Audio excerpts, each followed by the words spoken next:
So good morning. My name is Bob Riley. I'm the Chief Financial Officer for a hospital in Annapolis, Maryland, Anne Arundel Medical Center. I am also on the advisory board for the Revista company, and happy to be here today with you all. I'm going to be moderating this session, and I'll kick things off a little bit. Got some distinguished panelists here that I want to get to pretty quickly. Throughout the next hour or so, we will certainly take questions. We want it to be interactive, so feel free to ask questions as we go along. And if not, we'll have some question and answer time at the end, I believe, as well. So we don't anticipate taking the entire time in the presentations. But so let's get started. There's probably about 5,400 hospitals across the United States, and I thought it would be helpful for you all to hear a little bit of the inside story about how things actually occur in the executive suite across many of the hospitals in the nation. So I prepared a couple of slides here to kind of describe that process for you. Please understand that this is all secret information, and it's things that we don't want disclosed out, that secret sauce and so forth. But this process of strategic planning really takes a lot of practice, and we try to get it right, but oftentimes we miss the mark. While we try to keep our eyes wide open on the decision-making process and the data that's there to make those decisions, sometimes we also have our eyes closed. I couldn't resist with the Ryder Cup, and recently over the weekend, showing Ricky here, showing his driving prowess here. The other thing I think that's important to understand is that we have in the executive suites have a hands-on the wheel approach to decision making, and we try to make this a very timely decision process, as you well understand in the real estate industry. For us, it's one of those things we're trying to accomplish. But on a serious note, this is our industries are continuing to change significantly, as many other industries are. I think we're still trying to figure out how to keep you healthy, how to do it in a way outside of the hospital, how to do it at a low cost for you all, and in the same regard, make a little money for ourselves so we can sustain those services outside the hospital. It's one of those things across the country that hospitals are moving off campus. You heard Glenn talk about it yesterday in the kind of the opening talk. That's booming a medical office building, and the approach of services off campus is continuing to grow. And what we're trying to do is try to understand the forces that are driving us to make those decisions, and how we can make those decisions in a real logical fashion. That there are resources out there for us to do that, and we want to avail ourselves of those resources, and that's kind of what we would like to kind of concentrate a little bit more on today. The fact is that there's great resources out there for hospital organizations to avail themselves of, and we believe that you all understanding about these resources and tools will also be a value add for your clients, and developing partnerships that are longer lasting with hospitals to understand what are those niche additional services that hospitals will need to make sophisticated decisions and strategic decisions across their next 10 to 12 years. So let me take a few minutes and explain a little bit more about our organization. This is we're very proud of our modern campus. This is a recent photo. I'm just kidding. So that actually was 1902. Our organization's been around for quite a few years. Our organization is, the campus is relatively new, built in 2001. We upgraded it again in 2011. That campus is, pretty much the culmination of a vision that began for 2000 to 2010. We are in a process of this decade really focusing on off-campus growth and bringing that to fruition. some of the facts, just a couple of facts about our campus. We're on about 120 acres of the campus, and we've really completed most of that vision. It's about 1.6 million in square feet. We have parking for about 5,400 visitors and staff. It's the third busiest hospital in the state of Maryland. We have about 410 private rooms. We have a large oncology program. We have a large surgical program, so probably over half of our admissions are elective. Good mix to have in these days for us. We are the busiest orthopedic hospital in the state of Maryland, more so than Hopkins and University of Maryland, which are big academic centers in our state. And we have about 95,000 emergency visits a year. Those we'd like to cut down a little bit because about 2/3 of those really aren't necessary and they could be accomplished elsewhere. But we have a lot of people coming in after hours that really don't want to wait until the next day and really don't need to be there, quite frankly, in the most expensive setting to render care. Some of our growth, you can see we've put some flags in the ground around our area. There to the left of the screen is the DC metropolitan area. North is the Baltimore metropolitan area. We're about 16 miles from our nearest competitor, so we enjoy a fairly good geography, a fairly affluent demographic community, and we've tried to spread the services out to those communities, both in our primary and secondary service area, that allows services to a multitude of folks. We are continuing to grow, we're continuing to expand our footprint, but quite frankly, we knew we needed to take it to the next level, and so over the last year and a half, we've embarked on a journey where we try to better organize our efforts around site selection, most specifically, but certainly we knew that it was going to require partnerships and in tools to make those decisions. We knew we needed help in determining how we were going to deliver that care, what was going to change in the next 10 years, and how we would deliver that care. Certainly, what were the service needs in the area. All hospitals have to complete a community health needs assessment. Community is a term that's could be region, could be a zip code, but certainly we service about 1.2 million people in our area, and we needed to know better what those needs were, what partnerships we might form, what were the long-term partnerships with other healthcare providers we might want to form in the niche markets, SNFs and other things. And then where to plant those additional flags. Where did we need to go to meet those needs in those communities?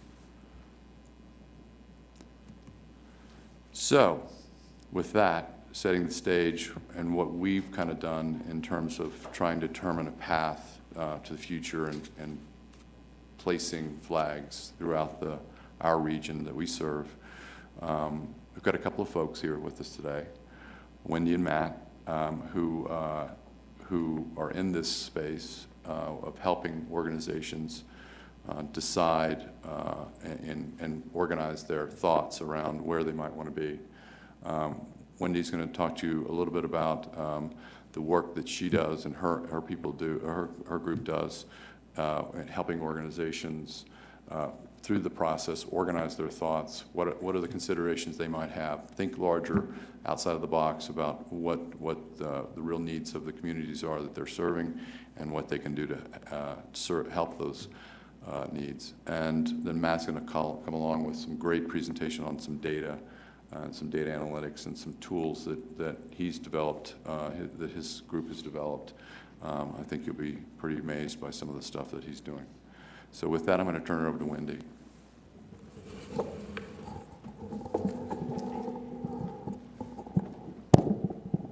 So I'm also somewhat representing a provider perspective. I'm not a real estate person. I'm not a deal maker. I'm a strategic planner and have worked for hospitals as an executive myself, as well as a consultant. And we tend to work with the health systems before they're going to make a transaction to help them prioritize their needs, understand where the business opportunities are, and then later work with folks like you to help them find that and finance that spot. So the primary challenge that I imagine many of your clients are addressing right now is the uncertainty.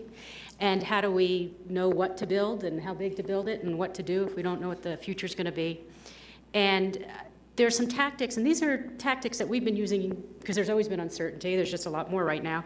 So these are tactics we've been using for a while, but they're even more valuable now. So one is start with the population needs, and this is something that made sense even before population health became a big buzzword. Starting with what the population needs always makes sense.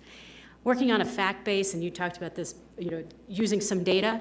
I am often in rooms with both executives and clinicians that I call opinion-rich and data-free. And while that could be a whole lot of fun, you need a fact base. And sometimes the facts are really informative. But we also think you need to balance inputs, because sometimes there's also, sometimes people's gut and understanding more qualitatively actually is an important data point. And especially if the facts seem to really be misaligning with people's perceptions, that it is important to balance the inputs. And I'll also talk about other types of data inputs that need to be balanced. Know what you're trying to achieve, so principles and evaluation criteria, and I'll show a slide about that. But it is also surprising how often we see organizations that are reacting, being opportunistic, but not actually understanding what they're trying to achieve with their ambulatory or acute care developments. Solving problems and not symptoms. This is more on a master planning kind of thing, where you might be adding space in the emergency room when the problem is really not enough inpatient beds, like this kind of thing. So understanding what's causing your perceived sense of need. Operational and aspirational, I won't spend much time talking about this, but it has to do with this uncertainty issue that we can plan, and we have a great time planning for these very visionary new types of buildings that, 80% of this stuff is done electronically or whatever. But the thing's got to open in 18 months or 9 months or whatever, So it's trying to balance what can be operational now, practical, as well as what's aspirational. And of course, there's design and technology ways to try to address that, and it's not going to be perfect. But I think it's important to recognize that anxiety and tension. And then finally, I won't be talking about them, any slides on it, but scenario planning, where we've done some kind of work with clients to really think about super future uncertainties and what a new world could look like, and then understand what would be success under those scenarios. And then that allows us to step ourselves back to, well, then what does that mean for the kinds of buildings or services we would have that might make sense under multiple future scenarios, because those would be basically less regret, no regret moves. So starting with agreeing on the goal, though I am very data-oriented and we do a lot of stuff with data, I think there's qualitative data as well. And so what are we trying to achieve, I think, is an important part of the journey. And it sounds like you started to do that. And I assume we're mostly talking about ambulatory developments here. So these are examples from clients that we've worked with, where the item on the right is what kinds of services make sense now in the future to be highly distributed versus centralized versus what should be within 20 minutes, and what these ranges of distances or drive times will be different by market and who's in your competitive set. But just even understanding what you think, and you could also ask your patients or clients or members or whatever, what kinds of services are you willing to drive for versus not, to help understand what the distribution should be. Understanding why certain, from an operational perspective, that's what the things with the sticky notes, from an operational perspective, what could be distributed versus centralized. So this gets into this operational, aspirational kind of thing, that most places, even if you're not in a CON state, can't put a PET scanner in every single building that they have. And whereas you might be able to put lab draw in every, or you can't put probably nephrology in every single building you have, but you could put primary care. So understanding what drives the ability to distribute a service versus not helps understand what kinds of services should be in a particular building. And then just really knowing what you're trying to do. The bottom is an example where the goals of a building, of what's going to go into a particular building, was what were they trying to achieve with that building. So it was to differentiate their tertiary services, fill some inpatient beds, develop new sources of revenue. So that helps prioritize some specialties over others to go into that building when you have a fixed footprint.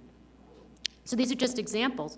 And we love getting into all the financial stuff and the other more analytic, numeric things, but these are equally important in my opinion.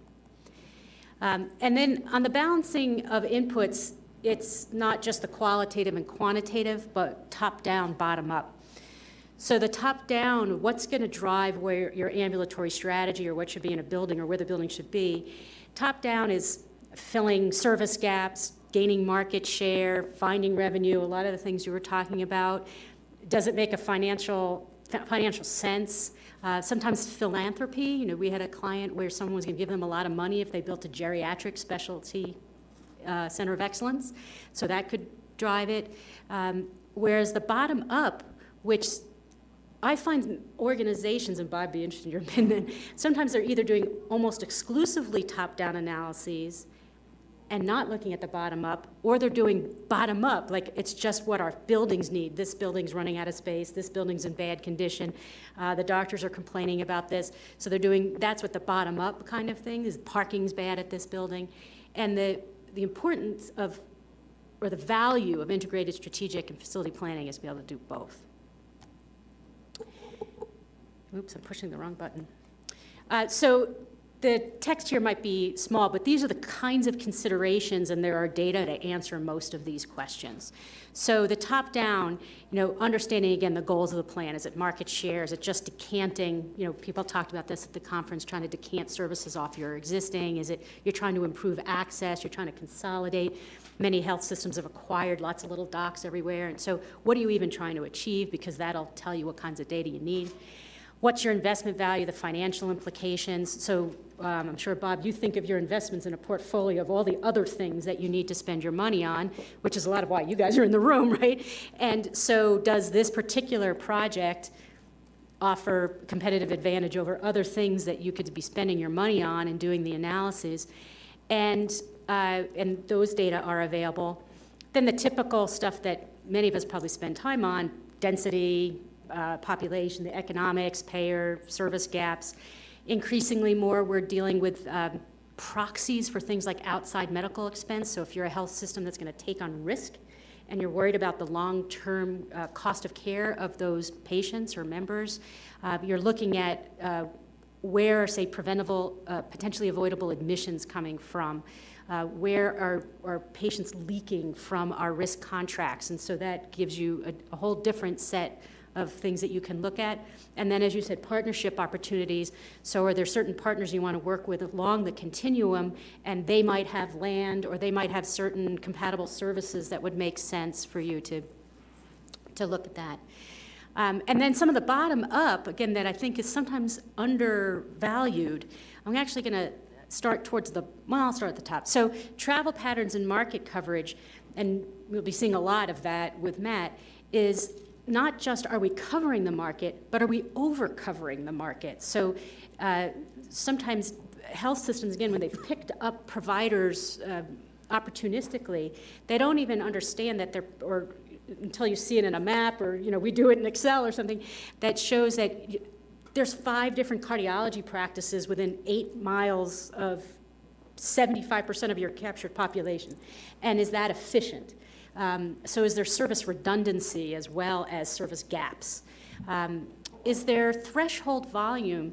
So can you make up rules that say, we're not going to put a practice in a location unless we can have 3 of those types of doctors there, or a certain volume that makes sense operationally? And then understanding the value of your and use of your existing assets. Are your exam rooms already being overutilized or underutilized? Can I shift a service from one location to another that's underutilized without affecting my market coverage, but use an asset that we already have? So that's not as exciting for people who want to build new buildings, but it's exciting for people who want to manage their capital of, are you using the existing building well? And there are metrics around that, and there's ways to look at that.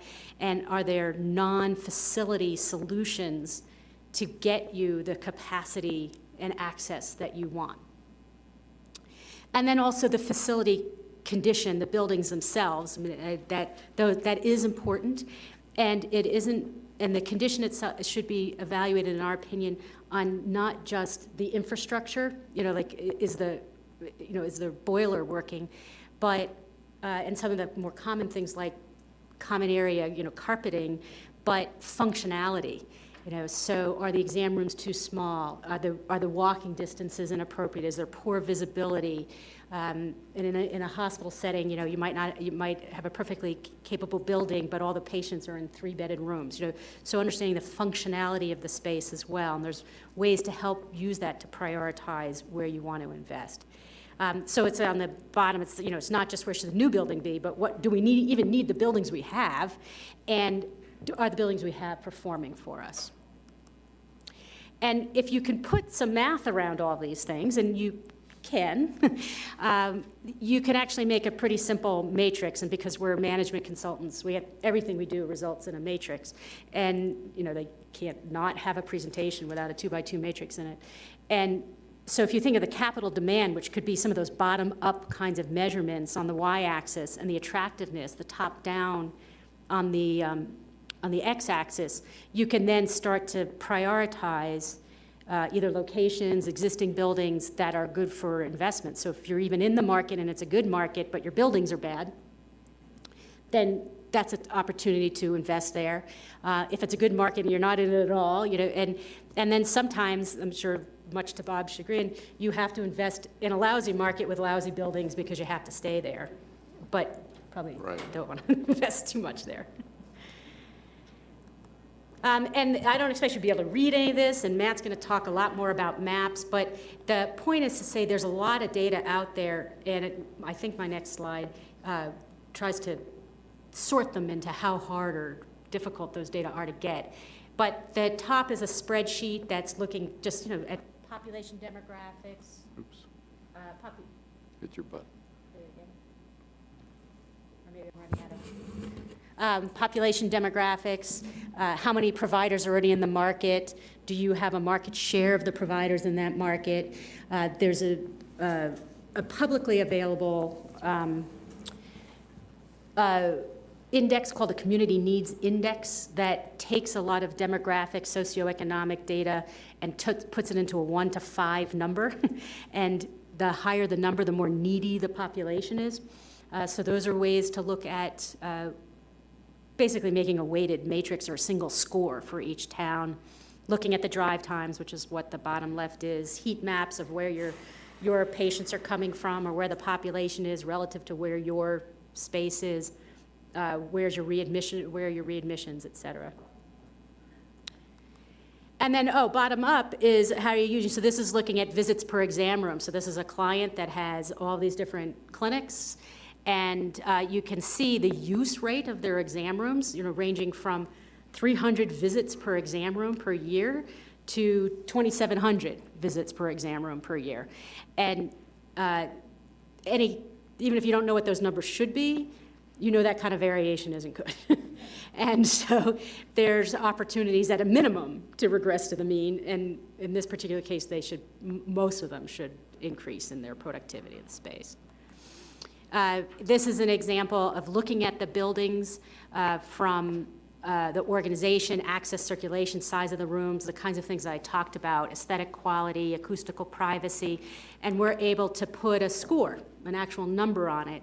And that helps, again, turning something that might feel qualitative into something quantitative, which gives you a more data-driven opportunity to look at your options. So finally, these are the types of data, and there's lots of data, but I think of data in three groups. One is the two of them are that's typically accessible, not too expensive, mere mortals can usually find it, and sometimes you'll need a consultant like me to interpret them, but it's not that hard to get. And there's external data and internal data to the health system.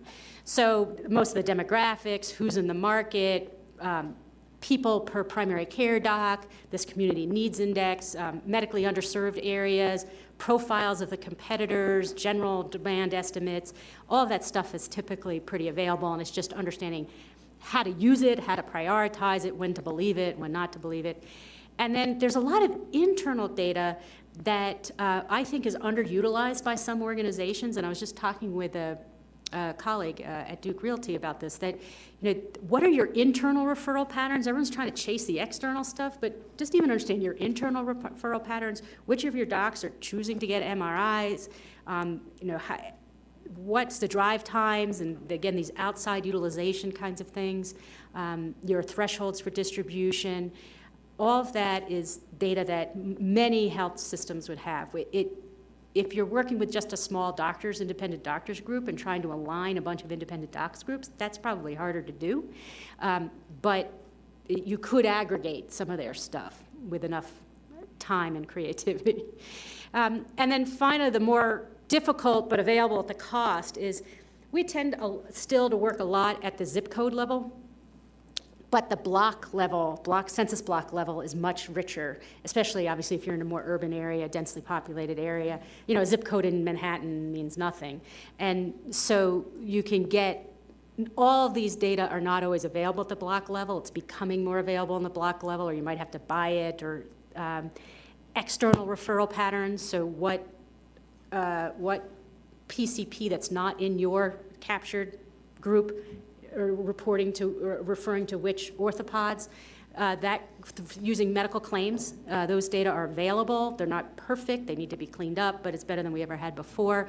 The psychodemographics, this is understanding the types of people that tend to like your system, the blue bloods and the wealthy Westerns, and if you know all that stuff, how certain people correlate, and if they like watching Nashville, they're probably going to want to go to a cardiologist in Howard County. I mean, it's these crazy things that you can find.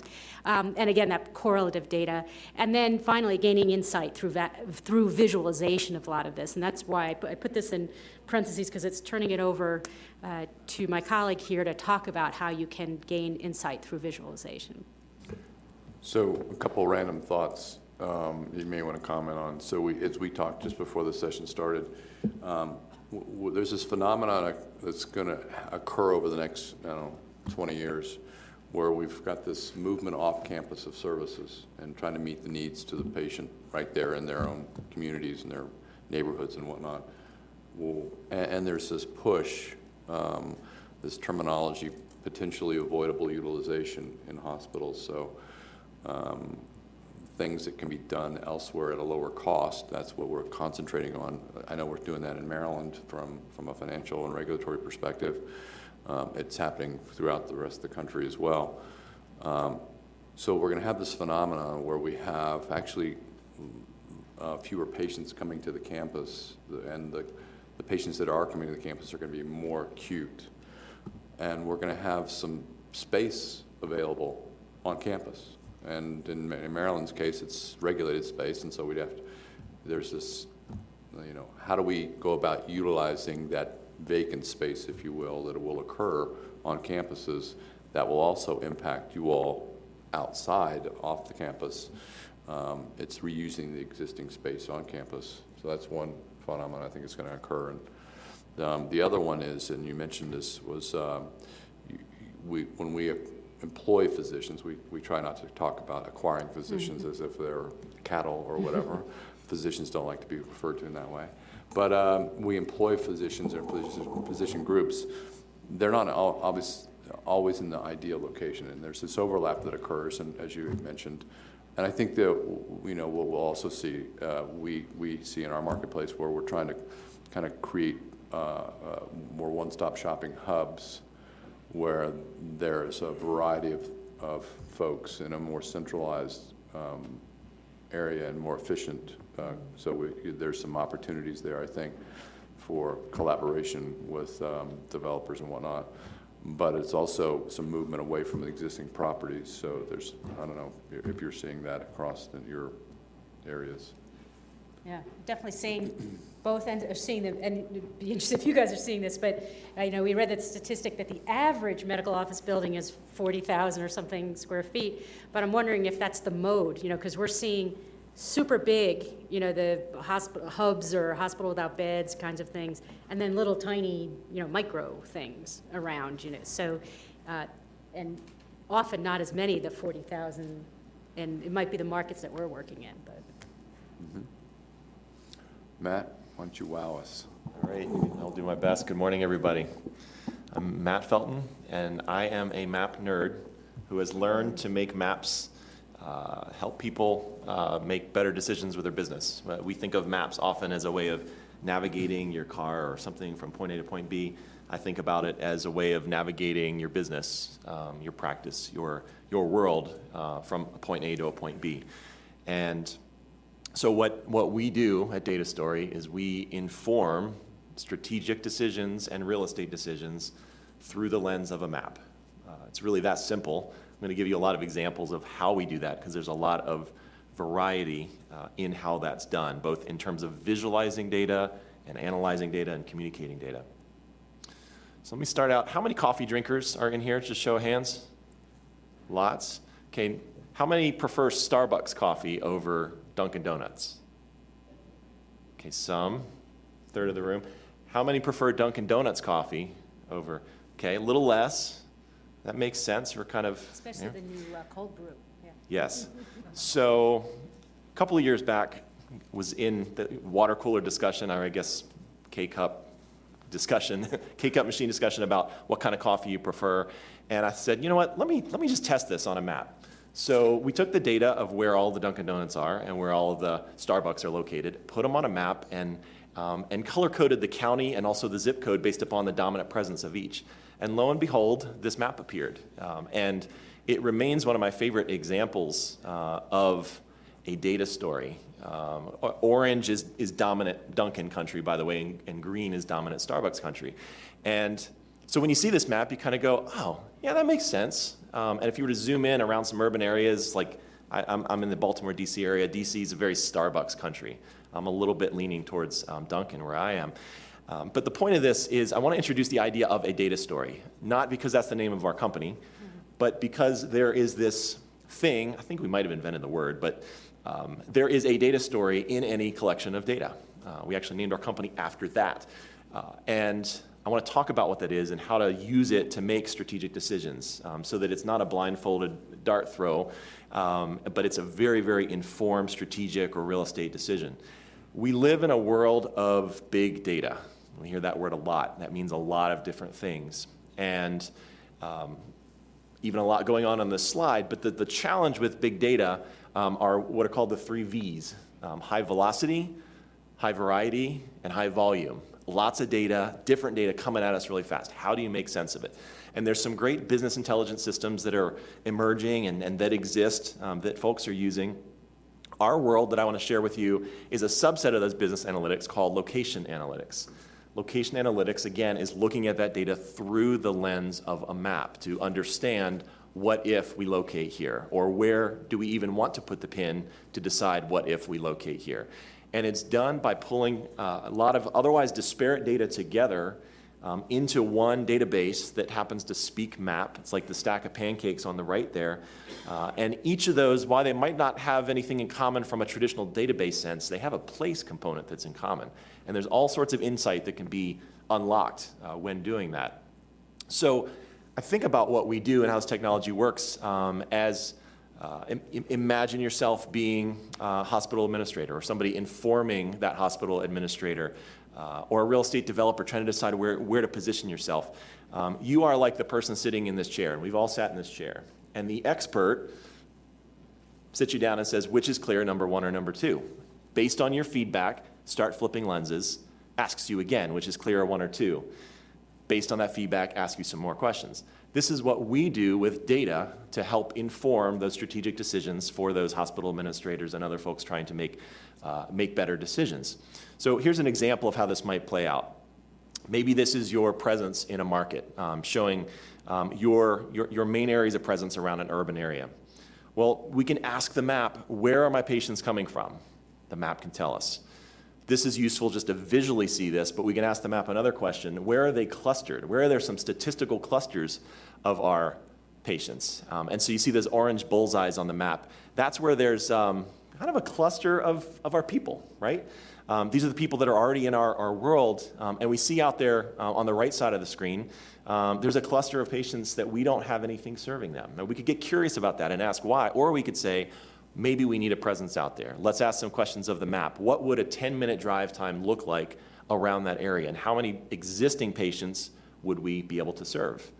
And what about those people we're not yet serving that we might want to gain some market share? So we could measure market share at a very detailed level. Wendy mentioned block group data. So the little geographies, the white outlines on each of this are the smallest unit of measurement that we can do, much smaller than a zip code, to say what is our market share? Simple math of our patients versus the total population. The more purple it is, the more it dominates. We see that all Millville out to the east is not a lot of market share. So that pushes us in the direction to ask more questions about it. So we start layering down more lenses of expenditures on healthcare, payer mix, lifestyles. Wendy also mentioned psychodemographics. So these different colors here represent dominant lifestyles in these different areas. To first decide, do we want to even go there? But secondly, to say, if we go there, what kind of people do we serve so that we can position our services? Are they the laptops and latte crowd? Are they the up-and-coming family crowd? Are they the senior set, right? So there's like 66 different categories of data that we're pulling from that have these kind of cute names, but beneath the cute names is a lot of richness in terms of their lifestyle and what they are drawn to, including probably what kind of coffee they like to drink, back to that earlier point. But we can quantify that and say, in that 10-minute area, it's predominantly laptops and lattes, so let's make sure we orient our services in the right way. I want to hit a quick case study. This is from a real estate standpoint. We serve a lot of real estate clients, and they're always asking us to help maybe clarify a story in their gut. That's a lot of what we do, but also to uncover something invisible. So in this case, there was this client, McKenzie Commercial Real Estate, was representing the owner of this center, and there was a pad site, piece of dirt on the left there. It has, spoiler alert, it's become an urgent care center on the right there. But the way that we got there was by testing that hunch that they had. They said, I think it might be an urgent care center. Give me some information to test that. So we looked at where the competition was in the market. We layered in population. We actually layered in a lot of other layers. This is the total number of people that visited the doctor in the last 12 months based upon those lifestyles and what we know about them. Total number of people that visited a nurse practitioner within the last 12 months. And what the maps revealed is that site was in the heart of a very high potential population. So in addition to visualizing this, we can also quantify it. And as we compare this site to some other urgent care sites in that relative immediate market, there were some statistics. Now, the broker looked at this and said, hey, this looks like a really strong site. So he made his list of medical health systems to approach, and he had kind of his high number and his low number, and when you put it out there, it's like, all right, well, here's what we think, here's what we'd be asking for this site. The first system he sat down with, showing the maps and this data, loved it. They asked what that number was. They said, okay, fine, and the deal happened very quickly. That's a win-win-win because that system was able to put a presence in that location that is strong and successful. The broker was a bit of a hero because he made a good deal happen quickly, and the community is getting something that fits them based upon what the story in that data is. So many, many other case studies like that, but I thought that was one example with a little bit of a real estate hat on. Now, how does this all come together? And I want to show you this live if we have time at the end of this, but I wanted to clip through a couple of slides here. Imagine that, again, you are that person, hospital administrator or someone advising them, and you need to integrate all this data and you need to put it together. And yes, it's helpful to have a consultant. I'm a consultant. When he's a consultant, that's helpful. But there's something about being able to touch and feel that data and ask a lot of questions to even help clarify what the question is you ask the consultant, if that's how you're structured. So give you a window into how we can put this map-based data into a map-based strategic planning dashboard that you could take with you on a mobile device or you could put up on your boardroom wall. So here's the Baltimore market, and we've just put some stars on the map showing the main hospitals, and we've color-coded it based upon the system that they're affiliated with. We also put the off-site satellite facilities on there as well, and the colors match as well. And when we look at a map like this, we want to know, well, what is the area of influence that each of these has? Now, obviously, they're going to overlap a lot, but this particular exercise was, where are the areas that we have the highest area of influence? And that would be, we posture, that is based upon geography. The nearer you are, the more accessible you are, and there's a really strong opportunity there. Again, it's not always the case, but there is a strong affiliation with place. So we can do some things where we find the midpoint between all these places. Kind of run a drive time out and say, where's the midpoint between each of these locations? And it gives us, we call them trade webs, but they're like areas of influence, right, that are nearest. So anybody living inside of one of those areas is nearest to its satellite center or hospital. We can then, because there's all this data behind it, we can paint the map with some colors that become revealing. So looking at that map, you see that bright green running out westward. That we could say is St. Agnes country, right? There's a big presence in that area. Their brand is probably very strong. And so that's a layer into which you make some strategy decisions. You can tap on any one of these things to be able to see all the information that's beneath it, because it's not just a pretty map. It's actually a database that presents itself as a pretty map. So to be able to click on that MedStar area of influence over there in the east and understand, what's the total population? How many of those are 85 and up? And what's the median age and income and spend on healthcare and such? And any one of those variables you could load into those areas of influence. So this is showing where there's higher populations and there might be opportunity. This is showing where there's higher and lower incomes. Darker green is higher incomes. This is that age 85 plus. So those areas that are bright purple, there's some kind of opportunity to serve an older population, right? This is spend on healthcare. So we can go through and based upon, remember these are these lenses coming down, based upon what's important to a particular entity, make sense of that data. This is something new we're doing with data where we can take multiple variables, and instead of making 4 maps, in this case of where are the millennials, where are the Gen Xers, where are the baby boomers, we put it all together and we play with the shading and colors. Again, I told you I was a map nerd. But when you look at this map, you can see that the blue areas are predominantly millennials. And the bluer it is, the deeper the blue, the more predominant statistically those millennials are. And so imagine being able to zoom in on this map. I'll show you that if we have time. But that's this kind of interactive dashboard that helps make these quick decisions as you go along. So this generational predominance, I want to show you an example. It's a different geography, but out in the Chicago area, this is looking at payer mix and predominant. The blue is your employer-based health insurance, and the yellow that's popping is Medicaid. So you start to see these variations as well, again, to see how strong is that direct pay, is that employer-based pay.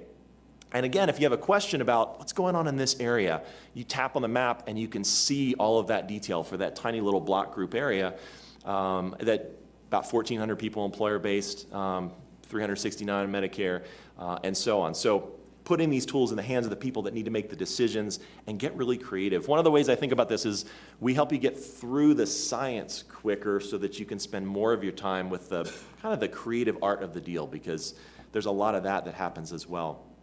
The last thing I want to show you is how, imagine within one of these dashboards, you want to know the kind of, the magic question of where should I be? Tell me all the places I should be. Well, it depends on what you're talking about in terms of what's important, but there's an approach where we can interrogate the map in a new way here, where we take these data inputs that I've been talking about of population and income and payer mix and competitive landscape, and we can say, show me all of the areas that are above a certain value threshold within a market. So not just that block group, but within 1 mile, within 3 miles. Tell me all the places where population is greater than 1% and income is greater than 75,000. and the commercial payer mix is 55% or higher, and it's in or outside of a certain competitive radius. That's very insightful in and of itself, but when you put it all together, this is your target-rich environment that has all of those value thresholds put together, and you can see the areas that are most meaningful based upon what you've said is important. Now, oftentimes this model tweaks because you see this and you say, you know, that doesn't feel right when we're forgetting we need to weight population growth a little bit more, a little bit less, but it's a very dynamic and iterative process many times. You can then take that strategic perspective and start using it as a context for the more tactical implementation, maybe a real estate strategy. So you can overlay your existing locations. And those yellow stars that are not in a red area, you can say, that's interesting because those areas are in fact struggling. And that makes sense. And where are there other bright red areas that we would want to explore and test out to see where we might want to be?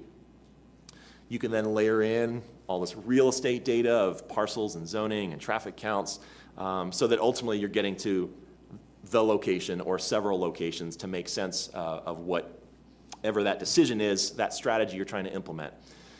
And then lastly, the ability to turn these maps into a very interactive report is a way of thinking about it. Some call this a story map. We call this a data story. It's just the information you traditionally would page through in a PDF that now is a living, breathing deliverable, if you will, that you can hang on to and you can share around the boardroom table strategically and say, what is that thing out to the east? Let's click on it and get some information. So this interactivity puts it in the hands of those that might not be mapping experts, might not be tech experts. If you can use the web, you can get into this and you can answer some of these questions. So let me just really quickly, and I'll just leave this up for questions that might come up as well. Just give you a view into this. This is a live map, and this is where we're talking about some of the things that I just showed you, where we might look at population density. We might look at, if you zoom in on the map, you get more detail up here, and it goes from just counties down to zip codes, down to block groups. So we have all this information at arm's length, fingertips length. Moving up here, this is where we might say, show me where show me the percentage based upon geographies of that commercial payer mix. So in this case, the more purple it is, the more that a single area has around it a high percentage of that commercial payer mix. So the purpler it is, if that's your goal, is a high commercial payer mix, the better that is.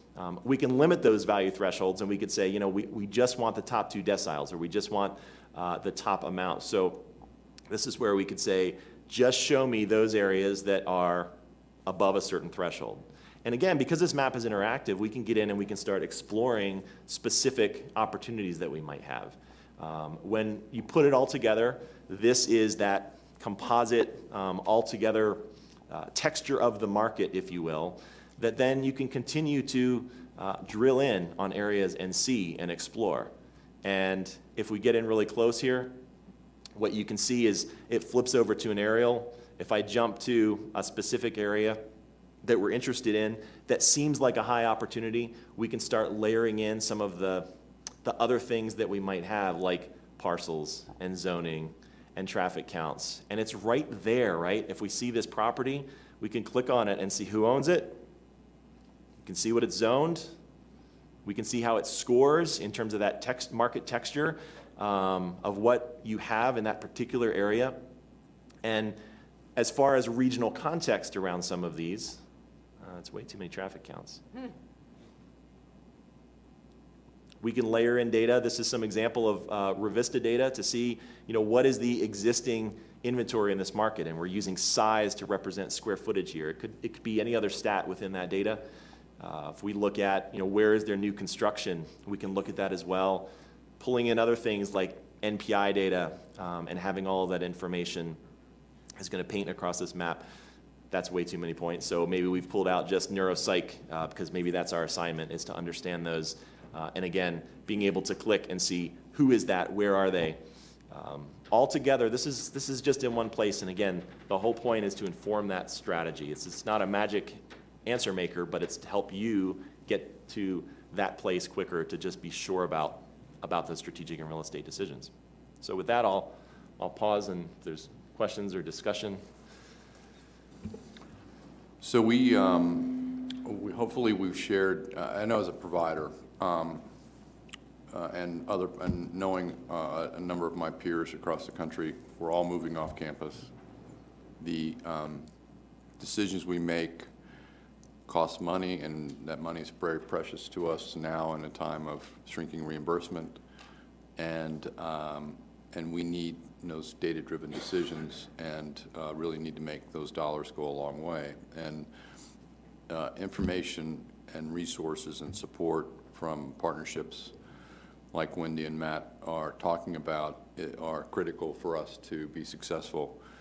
And I would suggest that all of you all in the room have a role in that as well, in helping us along the way. Some of us are more sophisticated than others. Some of us really are throwing darts at a dartboard or a map, or not using data, and you may think that, here we are running very high multi-million-dollar organizations, and we have these sophisticated data analytics teams and resources and so forth, and this is not the case. We are trying to deliver health care to patients right in front of us, and sometimes we get hung up in the details and not really out thinking strategically, and so we need support from that. And as you're interacting with providers, understanding what resources they're using, how they're thinking, how they're supporting their decisions, recommending things like these resources and tools and partnerships, I think is key to, as I said, a value add earlier, and it can help sustain a longer-term relationship with those providers that you all, I'm sure, want to engage in. So with that, I'll pause as well, and we're happy to answer any questions or discuss any ideas or anything else you might have on your mind. I have a question for Wendy. Perfect. You made a really provocative observation about your clients, that they're opinion-rich and data-free. What type of tactics have you found that are effective with these so-called opinion-rich people?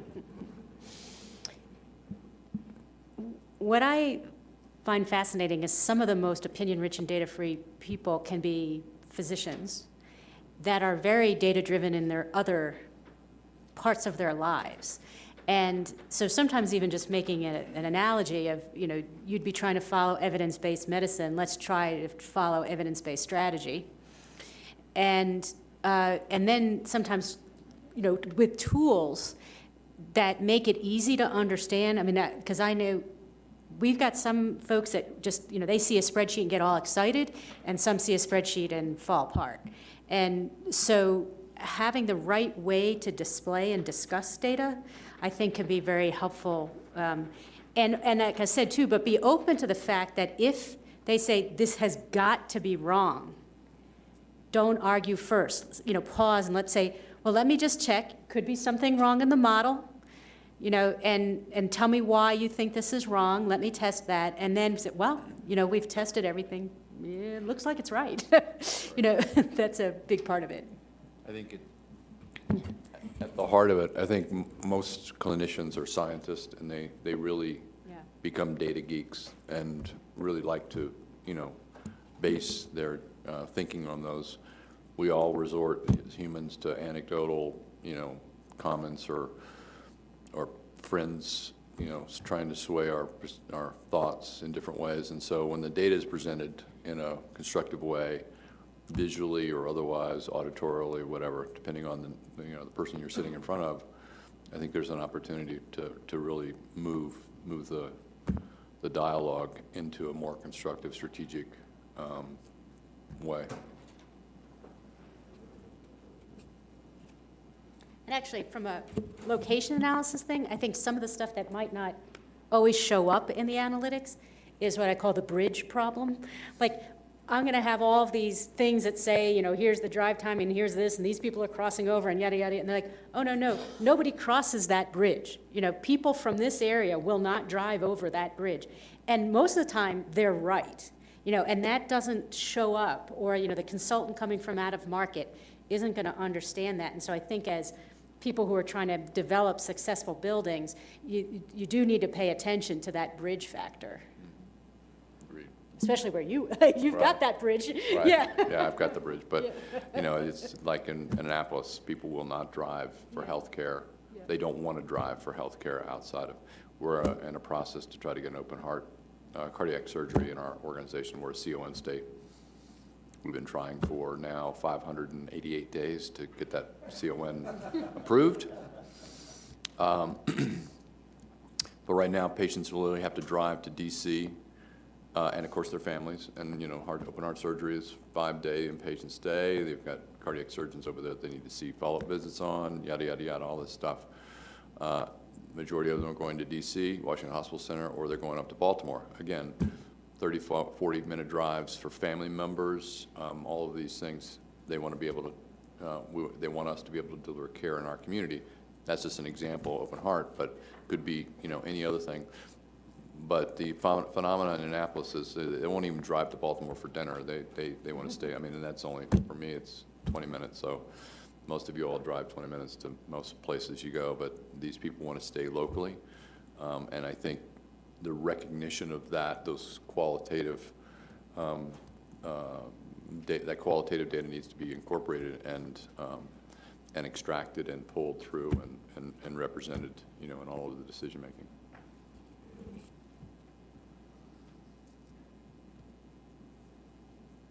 Should we count to 7 and say, okay? Well, we have a question for you. Oh, okay, That's yeah. right. I was talking with Hilda about this earlier, and we're talking about everything moving off campus. As many of you might know, there was a reimbursement change around what's called site neutrality about a year ago, so that if a provider is reimbursed under the hospital reimbursement, if that provider has moved more than 250 yards away from the hospital, they can no longer receive that level of reimbursement. And I have 3 clients right now that have put a halt on very large buildings off campus because the economics for them no longer pencil out because the reimbursement is being cut in half in some cases for the same work. So they can't, and in this case, they hadn't even gotten to developers, but their own internal rent costs and construct, just wouldn't cover. So I'm just wondering, anecdotally, have you been experiencing this as well? And will Hilda's data in a couple of quarters start to show again that a new gap between on-campus and off-campus medical office buildings? Any experience with that yet? No. Is there any grandfathered in, like the older buildings still get the same reimbursement? Like, what does that apply to? Yeah, so my understanding, you're rate regulated, you don't deal with that, yeah. He's an outlier on everything. My understanding, existing buildings are grandfathered. It's new buildings that are not, and so that's the challenge. If you've got docs, so if you've employed docs across the market and have gotten them onto hospital-based reimbursement, if you just do nothing, they'll all still get hospital-based reimbursement. If you now collect them all into a new building that's more than 250 yards away from your hospital, they will lose hospital-based reimbursement.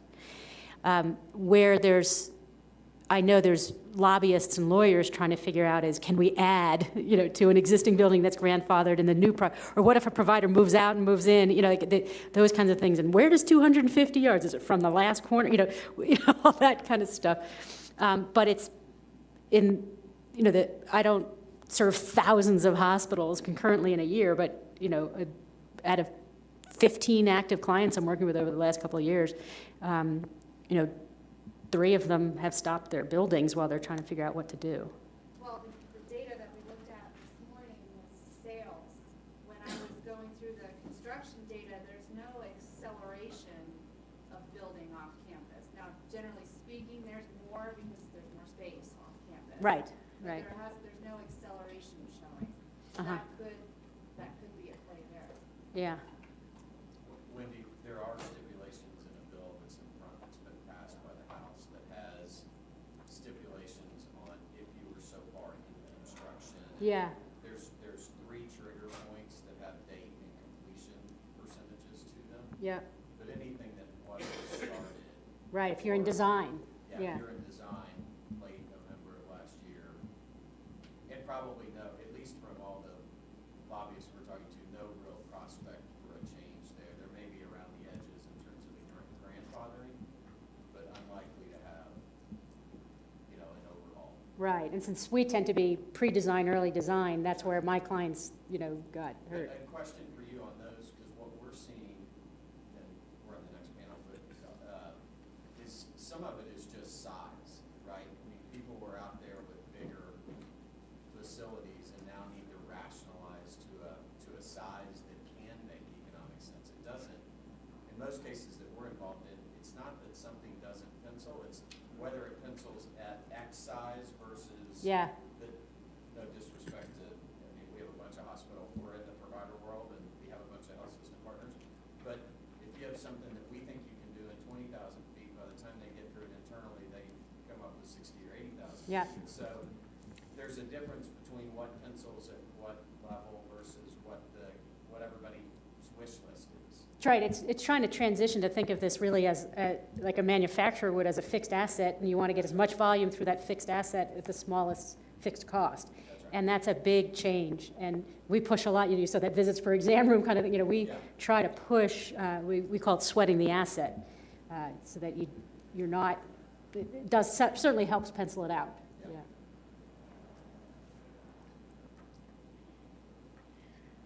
So I guess that's, I think we're at time. Thank you all for joining us this morning.